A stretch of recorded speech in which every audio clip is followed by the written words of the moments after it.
Welcome back. This is Bible 365. I am your host, Kathy Carter, and I'm reading through the Bible in 365 days. So I'm taking 1 year to go through the Bible chronologically, which means in historical order from cover to cover. I'm finishing the whole thing. And we are learning more about God, hopefully, and getting deeper into our relationship with God so we understand Him more, so we have more faith in who He is, so we can love Him more and honor Him more in all of the things we do. That's the point and purpose. We are today on day 139.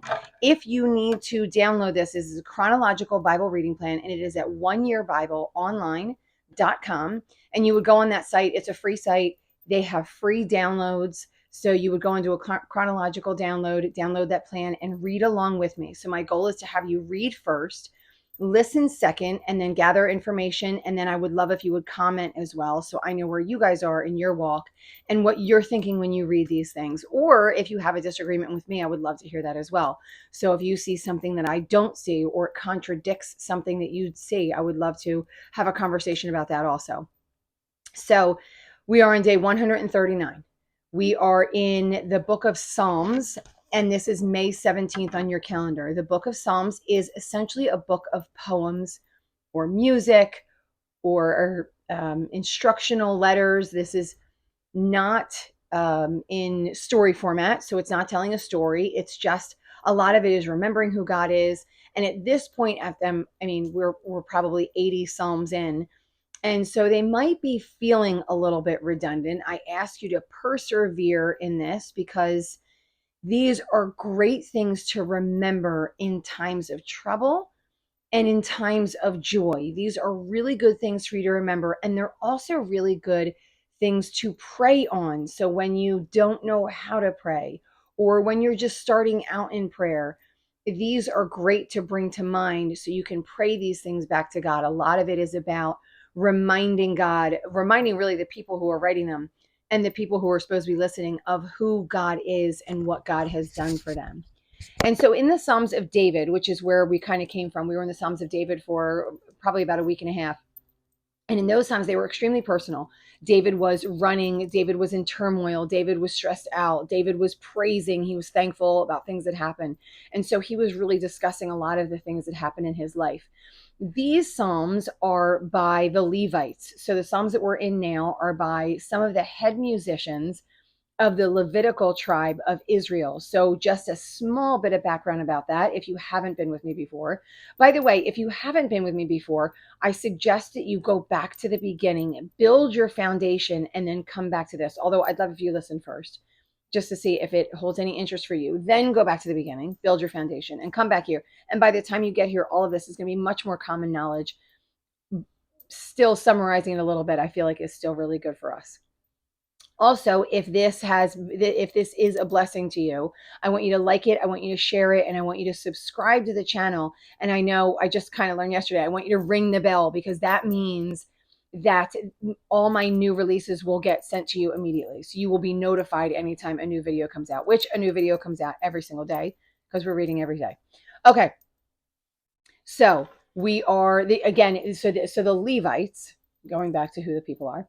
The Levites are one of the 12 tribes of Israel. So back in Genesis, Jacob, who was God made a covenant with, had 12 sons. Levi was one of them.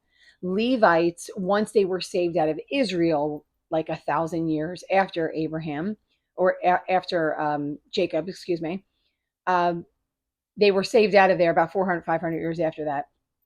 These tribes, they all had obviously people groups and tribes underneath of them and descendants. And these were the tribe, Levites were the tribe that took over as the first sons to God. They were all consecrated as a tribe, as a people group. They were consecrated to the Lord. So sort of like forever and ever, this Levitical priesthood would serve as the priesthood, as this connection between the people of Israel and the Lord. They would clean up all the prayers. They would clean up all the offerings. They would offer them to the Lord. And then the Lord would take those offerings and bless those offerings. So they were this sort of in between. They also had a lot of the prophets. And then at one point when David was king, The Levites no longer had to carry the tabernacle around like they did in the 40 years wandering out in the desert. And so they got a new job. So some of the people group in the Levites got the job of being musicians and poets, singers, songwriters, right? Like doing all of these things. So when people came in, they would be reminded through song of who the Lord is. Now, for those of you who go to church, you're going to see that we do a lot of that similar stuff, right? We have either traditional or contemporary Christian music that we listen to, in which we have this musical idea of remembering who God is. So the writers usually of that music are trying to either cry out to the Lord or remember the Lord and sing about that. And this is a way for us to really remember a lot about the Lord. So again, I don't want us to throw it away because we see it written on paper and it's like reading the lyrics of your favorite song. It doesn't quite have the same gut impact as maybe hearing it in music. And in that, as a matter of fact, I want to say, and in that, I kind of want to promote these two things. There are, I'm sure there are many more, but I know very specifically, Chris Tomlin is a Christian artist that takes a lot of the Psalms and makes them into music. He doesn't take them directly, he takes the ideas of them and he turns them into music. And then Shane and Shane is another musical artist that takes the Psalms and turns them into music. And it's more of like a contemporary, slower, more ballady style. So if you wanted to kind of hit on either one of those artists and hear some of these things in music, it's a really good way to remember them. And then maybe it might have a little bit more impact internally, right? In your heart when you listen to them. All that being said, we are now in the Levitical line is now what is writing those. David has died. And so the Levitical line is now what is writing a lot of these Psalms. And all these Psalms that we have today are said that they were written by Asaph. And I'd like to say that they might be written by Asaph and they might be written by the line, right? Descendants of Asaph. And so we want to just, I don't want to say be careful because that's not really the term I want to use.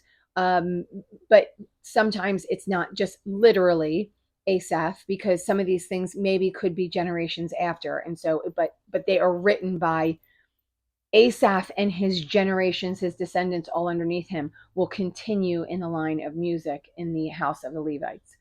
So some of them may have written these songs. So all that being said, we are in Psalm 75.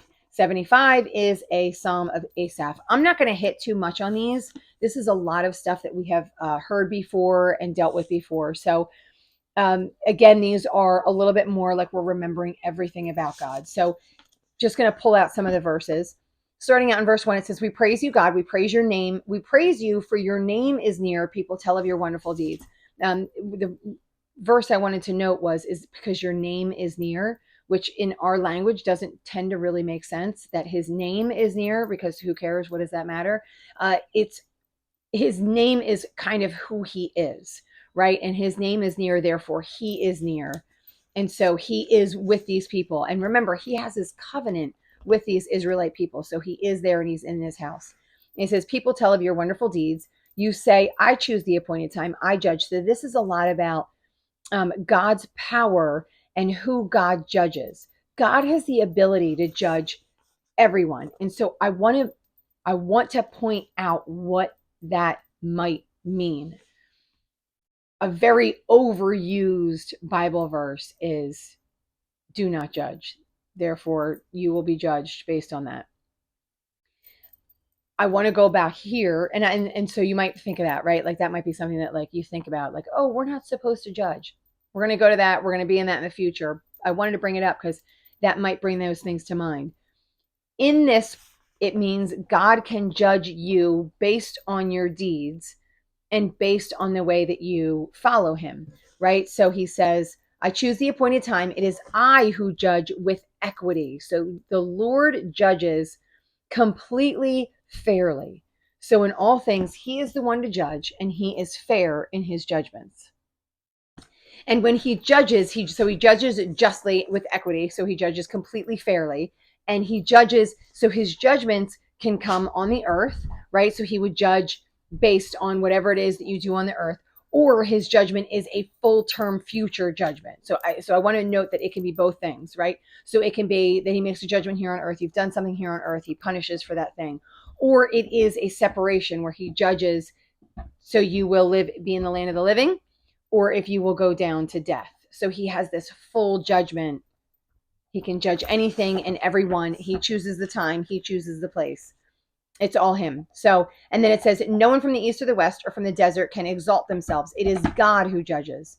He brings one down, he exalts another. So that's what I'm saying. So he brings one could go down to death, one could go up to life, and it is fully, completely God's choice in those things.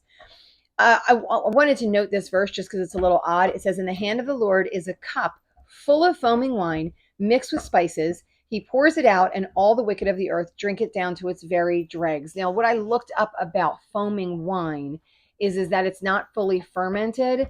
And I know in the tabernacle, they so they sacrifice their wine at the tabernacle. They give it as they give it at the altar. Couldn't spit that out. They give it at the altar, and so this is not completely fermented, so it wouldn't be good wine, is what I'm gathering. And so that's why he pours it out on the wicked, and then they drink that down, and it's not good, right? It's not fully fermented, it's not completely clean, as we would say, right? So it's not good wine for us to drink. And then when he finishes up in verses 9 and 10, he said, as for me, I will declare this forever. I will sing praise to the God of Jacob.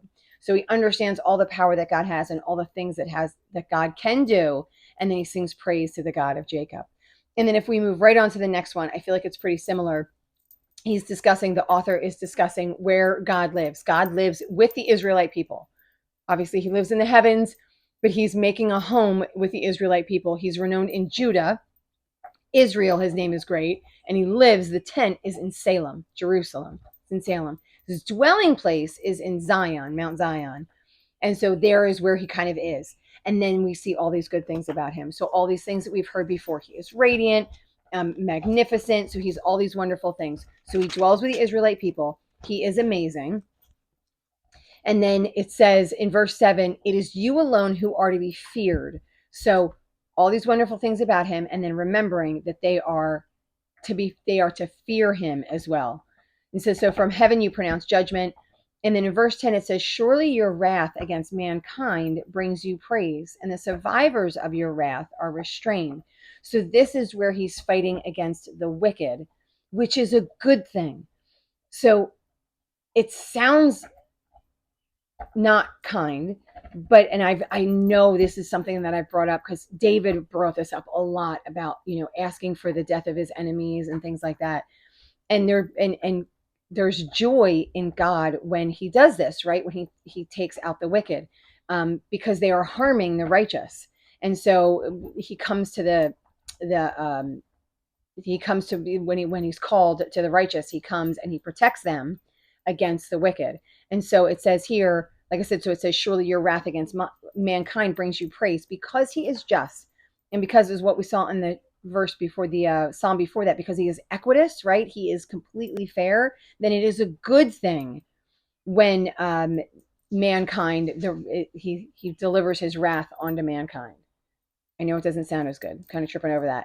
And the survivors of your wrath are restrained. So those who are doing bad things, but they haven't been taken out by him, then they are restrained because of the wrath that they see, right? So there's point and purpose. It's to protect the righteous, and it's also to turn some of those wicked, right, towards him and away from the things that they are doing. So that's a good thing. And then it says, make vows to the Lord, your God will fulfill them. And in verse 17, it says, he breaks the spirit of rulers. He is feared by the kings of the earth. So all fear him because of all of the things that he can do. Move right down into 77. This is another one where he's crying out. The author is and teaching the people, crying out for help, crying out when you're distressed, remembering God always, right, in their times. And I feel like in some ways that this one is a little bit more future tense, right? Because they're remembering some of the bad times. Again, this verse, much like yesterday, verse 7, will the Lord reject forever? Will he never show his favor again? And then in verse 10, it says, then I thought, to this I will appeal, the years when the Most High stretched out his right hand. So this author is remembering when there were good times, right? So I'm going to appeal to when he did reach out his right hand and he did protect us. right? And then I'm going to remember all the works that he did. So I'm going to meditate on those things. I'm not going to forget, because right now I feel like I am being rejected. So I'm not going to forget all the good things that he did. Verse 13, it says, your ways, God, are holy. What God is as great as our God? Reminding him in verse 15, with your mighty arm, you redeemed your people, the descendants of Jacob and Joseph. And I wanted to point this out because this one and the next psalm very much point out some of the ancestors of the people in which we are dealing with right now. So the author right here is pointing out his ancestors. He's pointing out ancestors from the book of Genesis. So this is going all the way back to the stories that Moses told. So this author is remembering the truth of what we learned in the book of Genesis. So for those of us who are in some ways questioning, and I know I use this word a lot, if we're supposed to be taking literal or figuratively, right? I think where he is reminding them, he's saying, I'm remembering all these things, God, that you did, because right now I'm not doing well. So I want to remember all the things that you did with my fathers, my ancestors, because I want to remember that you're a holy God. So even though it looks like you're rejecting me, I want to remember that you didn't reject your people and I'm one of your people, right? So I'm hoping that makes sense. So he's remembering a real people group that God loved, honored, lifted up, exalted, gave his decrees to, right? Gave his rules, his ordinances, his things to follow. And so because he remembers those things, he feels comfort and can remember that God is still God, right? And God, even though God isn't looking down on me in a good way, I still know he loves our people, therefore he loves me. So this is what our author is remembering. And then even in verse 20, it says, you led your people like a flock by the hand of Moses and Aaron. So he's just finding comfort in remembering the historical stories of from the book of Genesis, from Moses, from the family passing everything down. All right, now this is the longest one. So this one is Psalm 78. This is the last one that we're going to be reading today.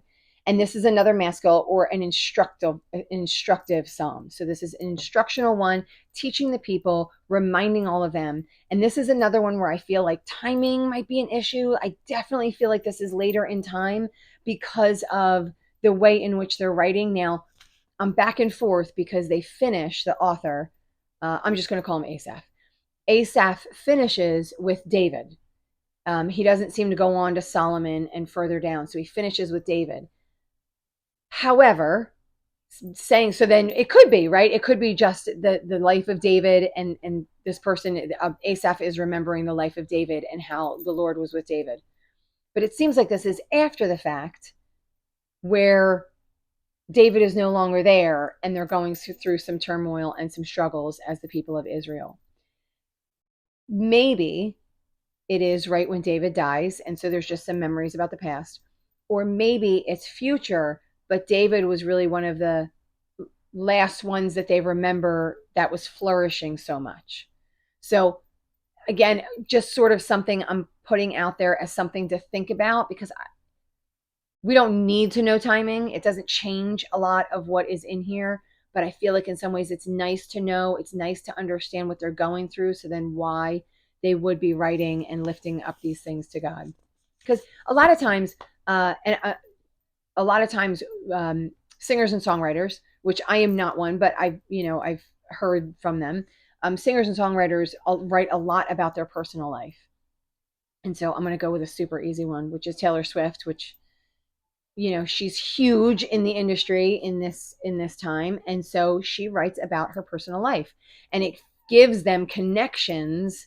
The listeners, they feel connected to her as an artist because they feel closer to her with her personal life. That's first. Second, because it's her personal life, she can sing it in a really passionate way because it is something that she lived. And so I think it helps us understand the writer a little bit when we can understand a little bit of their personal experiences. And so understanding where it is that they came from. So I hope that helps. Again, all of these things are to be taken a little bit with a grain of salt. They're to be read through yourself, just so it can help you maybe understand those things. So this is how the author starts. This is one of our longer Psalms, possibly the longest one we've read up to this date. All right. So he says, Whoever Asaph says, my people, who are the people of Israel, hear my teaching, listen to the words of my mouth. I will open my mouth with a parable. A parable is a story to help you understand what it is that they're trying to say. I will utter hidden things, things from old, things we have heard and known, things our ancestors have told us. And so this is why I feel like it's later in time, because I feel like some of these ancestors might be during the time of David, right? So this is where I'm putting it in my time frame. I'm putting it a couple hundred years in the future of where they are now. Again, that's my time zone, because he's saying ancestors told these stories, but again, the ancestors could be telling the stories of David, and so that's fine. He says, we will not hide them from our descendants. So this seems like it's a time where some of these things were forgotten, because it talks about hidden things. So it says, things we have heard and known, things our ancestors have told us, we will not hide them from their descendants. Because it says, I will utter hidden things, things from old. At this point, it doesn't seem like anything has been hidden. So I don't know if there's a time in the future where things get lost. And so they have to find those things and then remind the people of all of these stories. Again, this is where I'm finding. So the author is saying, listen to me. There have been things that have been hidden, things that you didn't know, right? And now I'm going to share those things with you to help you better understand. So now you thought this, but now I'm going to share the truth with you, the full truth, so you understand what it really is. And so they're going to share these hidden things. And then it says he just decreed statutes. Again, I'm going to go back to Jacob, right? So Jacob was a person that he decreed statutes to and established the law in Israel. So these are all the things that we know because we read the book of Genesis. So we know these things. He established the law, the things to teach children. And it said, and then it said in verse 7, it says, then they will put their trust to God and would not forget his deeds, but would keep his commands. They would not be like their ancestors, a stubborn and rebellious generation, whose hearts were not loyal to God, whose spirits were not faithful to him. So there was a time, and we get this cycle all the time, where they would know God, they would listen, and then they would fall away. If you guys remember Book of Judges with me, listen, fall away, beg for help. Listen, fall away, beg for help, right? So there's this cycle. And so he's saying, remember this, your ancestors did the same thing. Your ancestors forgot, and then they were reminded, and then they turned back to God. And so the ancestors did this. And then here we go. It says the men of Ephraim, though armed with bows, turned back on the day of battle. They didn't keep God's covenant, and they refused to live by his law. Once they did that, they forgot what he had done. And then he said, he forgot what he had done and the wonders he had showed them. He did miracles in the sight of their ancestors. So now we're being reminded of Egypt, the story of Moses, where he parted the Red Sea, where he did all the miracles, where he, the firstborn was killed. And as a matter of fact, I want to point out that verse. So it says in verse 31, God's anger rose against them. He put to death the sturdiest among them, cutting down the young men of Israel. And then it says, in spite of all this, they kept on sinning. And it said, and then they were flatter them with their mouths, lying with their tongues. Their hearts were not loyal to him. And then in verse 36, yet he was merciful. He forgave their iniquities and did not destroy them. Time after time, he restrained his anger and did not stir up his full wrath. So he continues to protect his people. He remembered that they were but flesh, a passing breeze that does not return. He did this with Noah. He did this with Joshua. He did this with Moses, right? He did this with all of these people. How often they rebelled against him in the wilderness and grieved him in the wasteland. This was their 40 years of wandering in the desert. And then we go again in verse 31. It says, he struck down all the firstborn of Egypt. And I wanted to point this one out because of what it says after that. He struck down all the firstborn of Egypt, the first fruits of manhood in the tents of Ham. If you guys remember, because I thought this was fascinating, if you guys remember, during the time of Noah, Noah had three sons.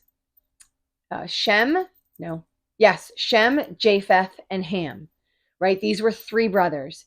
Ham looked in on Noah when he was naked, and then Noah made this prophecy, whatever you want to call it, that Ham would forever serve his brothers, right? His brothers would always be higher than him. And now they're saying that he is, it sounds like, his sons are the sons of Egypt. So the Egyptians, who are not followers of God, are the sons of Ham. And it says he struck those down, those firstborn of Egypt. That was one of the miracles he did with Moses. He struck down those brothers, those sons of Egypt. So again, we're going back to all the way back to Genesis, right? Is it true? Is it not true? I feel like a lot of these things are just confirming all the truth of that. All right. And then verse 55, it says he drove out the nations before him and allotted their lands to them. This is when they go into the land of Israel, allotted their lands to them as an inheritance. He settled the tribes of Israel in their homes. But here we go. But they put God to the test and rebelled against him. Here we go again. Another cycle. They angered him with, like, they were worshiping other gods. They angered him. When God heard them, he was furious. He rejected them completely. Here we go, 60. He abandoned the tabernacle of Shiloh, the tent he had set up among humans. He sent the ark of his mighty into captivity. This was where the ark got captured by the Philistines because Saul was not doing the right thing, right? Saul had lost his way and was no longer following God. So then they all had problems. And then in verse 65, it says, Then the Lord awoke as from a sleep, as a warrior wakes from the stupor of wine. He beat back his enemies. And then it says he rejected Joseph. He didn't choose Ephraim, but he chose the tribe of Judah. This was where David came from, the tribe of Judah. And then it says in verse 72, it says, And David shepherded them with integrity of heart, with skillful hands he led them. So this author is reminding whatever is happening right now and how they have kind of lost everything and they have lost their way. The author, Asaph, is continually reminding him of all the highs and lows that they've had throughout their life, calling them to come back to God, right? Reminding them of all the good because God continues to save this people. So every time they turn away, there might be a punishment here on earth, but the Lord continues to save them as his people group. And so this is what they're going to walk away with. These are the hidden gems that they didn't know that they need to remember in order to come back to the Lord and be remembered by God. That's where we're ending today. Again, if you liked it, I want you to hit the like button. I want you to subscribe to the channel, and I want you to share it with other people. And as always, because we have, I think, 1 or maybe 2 more days of Psalms. So as always, work your way through it, guys. We're getting there. Keep reading. See you guys tomorrow.